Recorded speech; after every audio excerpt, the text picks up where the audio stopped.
Assalamualaikum warahmatullahi wabarakatuh. Saya Adinda Suci Ramadini, NIM 2018-017172, kelas 5A01, program studi akuntansi. Di sini saya akan menganalisis fundamental PT Adaro Energi Tbk atau bisa disebut dengan ADRO. ADRO adalah perusahaan pertambangan unggul dan produsen batu bara terbesar kedua di Indonesia. Adaro Energi telah berkembang menjadi organisasi yang terintegrasi secara vertikal dengan anak-anak perusahaan yang berpusat pada energi termasuk pertambangan, transportasi dengan kapal besar, pemuatan di kapal, pengerukan, jasa pelabuhan, dan pemasaran penghasil listrik.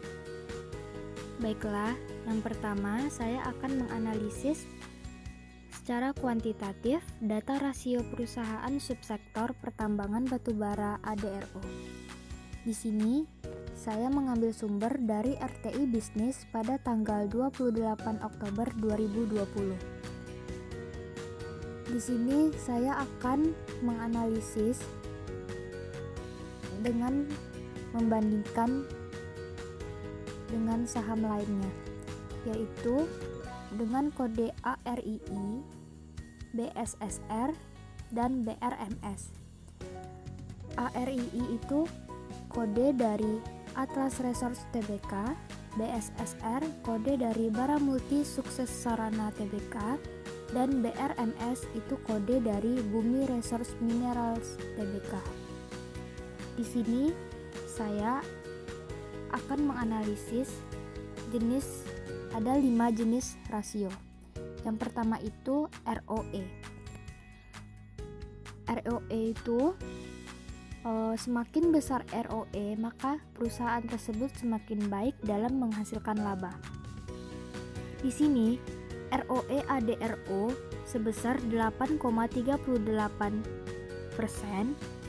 ARII sebesar minus 55%,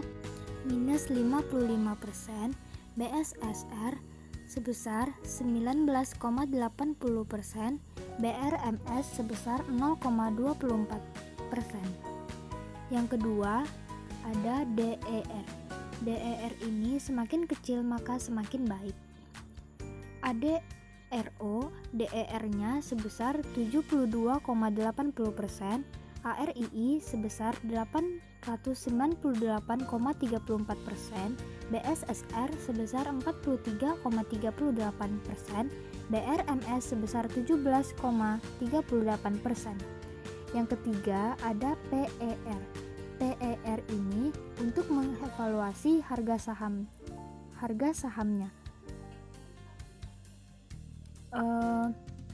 Semakin murah harga saham maka semakin baik. Nah, PER ADRO sebesar 8,14x, ARII sebesar minus 4,70x, BSSR sebesar 7,12x, BRMS sebesar 118,86x.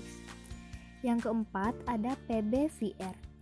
PBVR ini semakin kecil maka semakin baik. PBVR ADRO sebesar 0,68x, ARII sebesar 2,59x, BSSR sebesar 1,41x, dan BRMS sebesar 0,27x. Dan yang terakhir ada dividend yield. Dividend yield ini semakin besar harga saham maka semakin baik. Dividend yield ADRO sebesar 9,74%, ARII sebesar 0%, BSSR sebesar 4,17%, dan BRMS sebesar 0%. Di sini saya akan mengeliminasi saham ARII dan BRMS. Kenapa? ROE pada ARII itu minus dan BRMS pada dividen yieldnya itu 0%. Selanjutnya, saya akan menganalisis ranking pada kedua saham ini, yaitu saham ADRO dan BSSR. Di sini dari 5 jenis rasio ini, kita udah melihat di ROE, ADRO mendapatkan ranking 2 dan BSSR mendapatkan ranking 1. Di DER, ADRO mendapatkan ranking 1 dan BSSR mendapatkan ranking 2. Di PER, ADRO mendapatkan ranking 2 dan BSSR mendapatkan ranking 1. Di PBVR, ADRO mendapatkan ranking 1 dan BSSR mendapatkan ranking 2. Yang terakhir, dividend yield, ADRO mendapatkan ranking 1 dan BSSR mendapatkan ranking 2. Jumlah yang diterima oleh ADRO itu sebesar 7 dan BSSR sebesar 8. Selanjutnya, mengapa kita memilih ADRO? Alasan yang pertama itu, pada ADRO, modal investasi saham relatif kecil. Yang kedua itu, transaksi pada saham ADRO juga cukup mudah. Nah, yang ketiga, pergerakan saham di ADRO juga mengikuti laju inflasi. Nah, berapa nilai saham yang kita miliki nantinya, pergerakannya akan mempengaruhi tingkat inflasi. Misalnya, jika awalnya kita memiliki saham yang nilainya sebesar 10 juta, nilainya berpotensi bertambah ketika inflasi naik. Sehingga kita bisa mempertimbangkan dengan jelas jenis saham yang memang cukup terpengaruh oleh inflasi sebagai pilihan. Yang terakhir itu alasannya urusan pajak di investasi saham ADRO ini juga cukup sederhana. Selanjutnya, dalam website ADRO kita bisa melihat 6 alasan utama mengapa seorang investor layak memilih saham ADRO. Yang pertama itu, menawarkan produksi batu bara yang berbagai jenis dengan jumlah cadangan yang signifikan. ADRO memiliki batu bara dengan polutan terendah. Strategi ADRO dalam menciptakan nilai melalui 8 pilar bisnis yang dimiliki oleh ADRO. Profil keuangan ADRO itu solid. Imbal hasil yang konsisten kepada pemegang saham. Sejak IPO, ADRO secara konsisten membagikan dividen cash dengan rata-rata dividen payout ratio sebesar 39%. Dan yang terakhir, ADRO memiliki komitmen terhadap lingkungan. Selanjutnya itu ada profil ADRO. Nama perusahaannya itu Adaro Energi Tbk, kode PT Bursa Efek Indonesia, ADRO, dan ini saham di bidang usaha utama pertambangan batubara coal mining. Sektornya itu mining dan subsektornya itu coal mining. Di sini, Adaro Energi dan anak-anak perusahaannya terlibat dalam pertambangan dan perdagangan batubara, usaha logistik dan infrastruktur batubara, jasa kontraktor, pertambangan, dan konstruksi, dan pengelolaan pembangkit listrik. Nah, setiap anak perusahaan yang beroperasi memiliki posisi independen dan pusat keuntungan yang terintegrasi dalam rangka menjadikan Adaro Energi kompetitif dan bisa diandalkan untuk produksi batu bara dan rantai suplai pada batu bara. Di masa yang mendatang, Adaro Energi mungkin akan mendaftarkan anak-anak perusahaannya ke Bursa Efek Indonesia atau BEI untuk mendukung pertumbuhan dan pengembangannya. Selain itu, melalui anak perusahaan Adaro Indonesia, perusahaan ini mengoperasikan sebuah konsesi di Kalimantan Selatan, Lokasinya, pertambangan utama Adaro Energi melibatkan 3 tambang. Yang pertama, Tutupan, Wara, dan Paringin. Batu bara yang diproduksi di tambang-tambang ini sebagian besar disuplai ke pembangkit-pembangkit tenaga listrik kelas tinggi baik di Indonesia maupun di seluruh dunia. Adaro Energi juga memiliki aset-aset pertambangan di Sumatera Selatan, Kalimantan Tengah, dan Kalimantan Timur. Selanjutnya, perjalanan PT ADRO dari tahun ke tahun. Sejarah bisnis Adaro dimulai pada tahun 1992, ketika perusahaan ini mulai memproduksi batu bara yang kemudian dipasarkan dengan nama EnviroCoal dari konsesi seluas 258 km kubik di Kabupaten Tabalong, Provinsi Kalimantan Selatan berdasarkan Perjanjian Karya Pengusaha Pertambangan Batubara atau PKP-2B generasi pertama dengan pemerintahan Indonesia. Sejak saat itu, Adaro menyusuri perjalanan panjang yang membuahkan banyak kemajuan dan perkembangan. Perusahaan mulai beroperasi dengan memproduksi 1 juta batu bara 2 dekade, lalu saat ini telah menjelma menjadi satu dari 5 pengekspor terbesar bagi pasar batu bara termal dengan pengiriman lintas samudra dan pemasok terbesar di pasar domestik. Pada akhir 2013, dengan kapitalisasi pasar sebesar 2,9 miliar US dollar, Adaro tetap bertahan sebagai salah satu perusahaan pertambangan publik yang terbesar di Indonesia. Pada tahun 2013, Adaro memproduksi 52,3 juta ton EnviroCoal, sehingga total produksi dari 3 pit di Kalimantan Selatan sampai saat ini mencapai 509 juta ton, dengan cadangan sebesar 900 juta ton dan sumber daya batu bara sebesar 4,9 miliar ton di konsesi ini.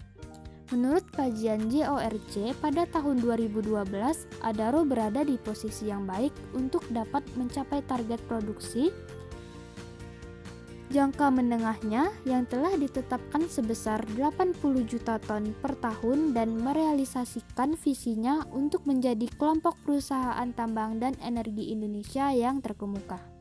Selanjutnya, di sini bisa kita lihat ada sekretaris perusahaan PT ADRO, ada direkturnya dan komisaris. Dan PT ADRO memiliki 1 sekretaris dan memiliki 5 direktur terdiri dari presiden direktur, wakil presiden direktur, direktur 1, direktur 2, dan direktur 3. Di komisaris, PT ADRO memiliki 5 komisaris yang terdiri dari presiden komisaris, wakil presiden komisaris, komisaris 1, komisaris 2, dan komisaris 3. Selanjutnya, PT ADRO ada pemegang saham. PT ADRO ada lebih dari 10 pemegang saham, dan ada yang jenisnya lebih dari 5%, jenis komisaris, dan jenis direksi, dan mereka memiliki jumlah yang berbeda-beda serta presentasi yang berbeda. Selanjutnya ada penghargaan pada PT ADRO. Diliput dari liputan6.com Jakarta, PT Adaro Indonesia meraih 5 penghargaan penerapan kaidah teknik pertambangan mineral dan batu bara dari Kementerian Energi Sumber Daya Mineral atau ESDM. ESDM Arifin Tasrif mengatakan, perusahaan-perusahaan penerima penghargaan dalam ajang penerapan kaidah teknik pertambangan mineral dan batu bara dapat menjadi acuan dan contoh dalam penerapan kaidah teknik pertambangan. Dan ini adalah 5 penghargaan penerapan kaidah teknik pertambangan mineral dan batu bara. Yang pertama itu keberhasilan penerapan kaidah teknik pertambangan yang baik. Yang kedua, pengelolaan teknis pertambangan mineral dan batu bara. Yang ketiga, pengelolaan keselamatan pertambangan mineral dan batu bara. Yang keempat, pengelolaan lingkungan hidup pertambangan mineral dan batu bara. Dan yang kelima, pengelolaan standarisasi dan usaha jasa pertambangan mineral dan batu bara. Selanjutnya, di sini ada berita tentang PT ADRO. Di sini saya ambil dari Detik Finance pada hari Jumat tanggal 28 Agustus 2020. Laba ADRO turun 47% jadi 2 triliun rupiah. Laba yang berhasil dikumpulkan sebesar 115,09 juta US dollar atau setara dengan 2,2 triliun, sedangkan laba semester 1 2019 adalah 298,8 juta US dollar. Dan yang berita kedua itu, COVID-19 bikin penjualan batu bara ADRO drop, sehingga pasar batu bara thermal mengalami dampak dari COVID-19. Perusahaan penghasil batu bara seperti ADRO Energi Tbk pun harus dicari. Berita yang selanjutnya, ADRO pangkas produksi hingga 10%. PT ADRO Energi Tbk memutuskan untuk memangkas target produksi batu bara tahun ini. Perusahaan memangkas produksi hingga 10%. Dan berita yang terakhir ada laba bersih ADRO merosot 21% di kuartal 1 2020. Selanjutnya kita akan menganalisis income statement-nya. Pada income statement ini kita harus fokus pada revenue-nya, di mana revenue sangat meningkat drastis pada tahun 2018 dan menurun pada bulan Juni tahun 2020. Yang terakhir, kita akan menganalisis balance sheet-nya. Di balance sheet ini kita harus fokus pada aset, di mana pada tahun 2019 aset meningkat drastis sebesar 88% dan mengalami penurunan pada bulan Juni 2020 di bawah 80%. Baiklah, terima kasih. Sekian presentasi saya sampaikan. Kalau ada kata salah atau kurang berkenan, saya mohon maaf. Saya akhiri dengan wassalamualaikum warahmatullahi wabarakatuh.